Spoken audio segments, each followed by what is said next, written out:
ஹர ஹர சங்கர ஜய ஜய சங்கர ஹர ஹர சங்கர ஜய ஜய. சித்ரா பௌர்ணமி என்பது இந்துக்களின் முக்கியமான பண்டிகை. இது சித்திரை மாதத்தின் முழு நிலவு நாளில் கொண்டாடப்படுகிறது. இந்த ஆண்டு மே 12ஆம் தேதி திங்கட்கிழமை சித்ரா பௌர்ணமி வருகிறது. மே 11ஆம் தேதி இரவு 8:48 மணி துவங்கி மே 12ஆம் தேதி இரவு 10:44 வரை பௌர்ணமி திதி உள்ளது. அன்று சித்ராகுப்தரை வழிபடுவது முக்கியம். சித்ராகுப்தர் மனிதர்களின் பாவ புண்ணிய கணக்குகளை வைத்திருக்கிறார்.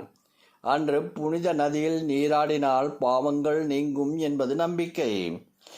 ஏழைகளுக்கு உணவு அளித்தால் கெட்ட கர்மாக்கள் குறையும். சித்ரா பௌர்ணமி அன்று விரதமிருந்து சித்ராகுப்தரை வழிபட்டால் வாழ்வில் நன்மைகள் பெருகும்.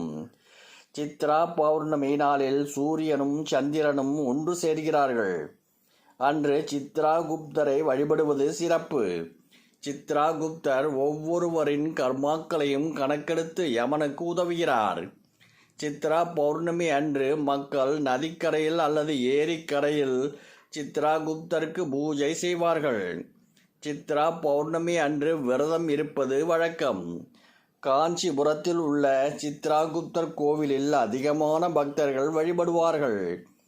நல்ல மற்றும் கெட்ட கர்மாக்களை சமநிலைப்படுத்த தவறினால் மீண்டும் பிறப்பு எடுக்கும் நிலை ஏற்படும் என்பது நம்பிக்கை.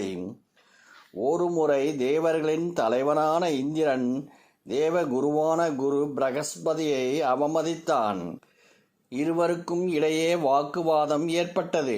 குரு பிரகஸ்பதி இந்திரனை பூமிக்கு சென்று பாவங்களை குறைக்கச் சொன்னார். இந்திரனும் குருவின் சொல்படி பூமிக்கு வந்தான். பூமியில் கடம்ப மரத்தின் கீழ் ஒரு சிவலிங்கத்தை கண்டான். சிவபெருமான் தான் தனது பாவங்களை குறைக்க உதவக்கூடியவர் என்பதை உணர்ந்தான். உடனே தாமரை மலர்களை கொண்டு சிவனை வழிபட்டான்.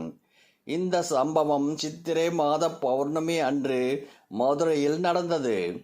இதனால் பக்தர்கள் மதுரையில் உள்ள மீனாட்சி அம்மன் கோவில் அன்று பூஜை செய்கிறார்கள். சித்ரா பௌர்ணமி அன்று பூஜை செய்தால் கெட்ட கர்மாக்களில் இருந்து விடுபடலாம்.